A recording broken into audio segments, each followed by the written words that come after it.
Today is Good Friday.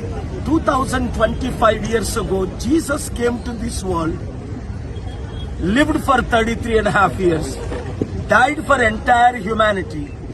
Here I have a Muslim brother, Christian brothers, and Hindu brothers, several of them here. Irrespective of caste, creed, religion, Jesus gave his life. He was not a Hindu. He was not a Muslim. He was not a Christian.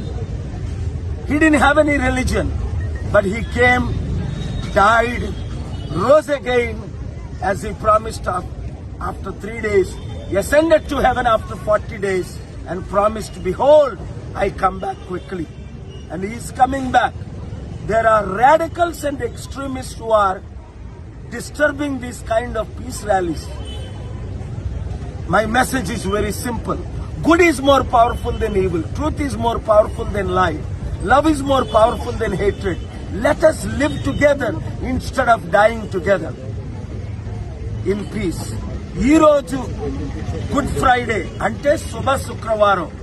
యేసు ప్రభు 2025 సంవత్సరాల క్రిందట మానవులందరి కొరకు, ఇప్పుడున్న 850 కోట్ల జనాభా కొరకు, ఇంతవరకు చనిపోయిన 100 కోట్ల జనాభా కొరకు 2025 సంవత్సరాల క్రిందట వచ్చి ప్రాణం పెట్టి 3వ దినాన్న తిరిగి లేచి మరలా నేను వస్తానని ప్రకటించి మీ అందరి కొరకు శాంతినివ్వడానికి, మనసు నెమ్మదివ్వడానికి, శరీరానికి ఆరోగ్యం ఇవ్వడానికి, కుటుంబంలో సమస్యలు పరిష్కరించడానికి మీరు ప్రభువుని స్మరించండి, హృదయంలో చేర్చుకోండి, రక్షకులుగా అంగీకరించండి, దేవుని దీవెనలు, శాంతి పొందండి.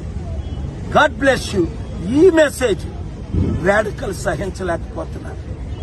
ఈ మెసేజ్ ఇచ్చినందుకు ప్రవీణ్ పగడాలని ముక్కలు కోస్తాం, చంపుతాం అన్నారు. ఈ మెసేజ్ ఎందుకు? ఏముంది తప్పు ఇందులో? మతం మార్చట్లేదే, కులం మార్చట్లేదే, నేషనాలిటీ మార్చట్లేదే. హృదయం మార్చుకోండి, మనసు మార్చుకోండి, తలంపులు మార్చుకోండి. మీ చూపుల ద్వారా, నడక ద్వారా, ప్రవర్తన ద్వారా ప్రభువుని చూపించండి. ఇదే మెసేజ్. అందుకనే ఈరోజు ముస్లిం బ్రదర్స్ వాళ్ళ వక్ఫ్ ప్రాపర్టీస్ ను కూడా లాక్కున్న వారికి కూడా నేను ఎందుకు మద్దతు ఇస్తున్నానంటే, వారికి ఆర్టికల్ 14, హిందూస్ కి ఆర్టికల్ 14, క్రిస్టియన్స్ కి ఆర్టికల్ 14 వస్తుంది. కాబట్టి దేవుడు మిమ్మల్ని దీవించాలంటే మీరు అందరూ ఇతరులు ప్రేమించాలి.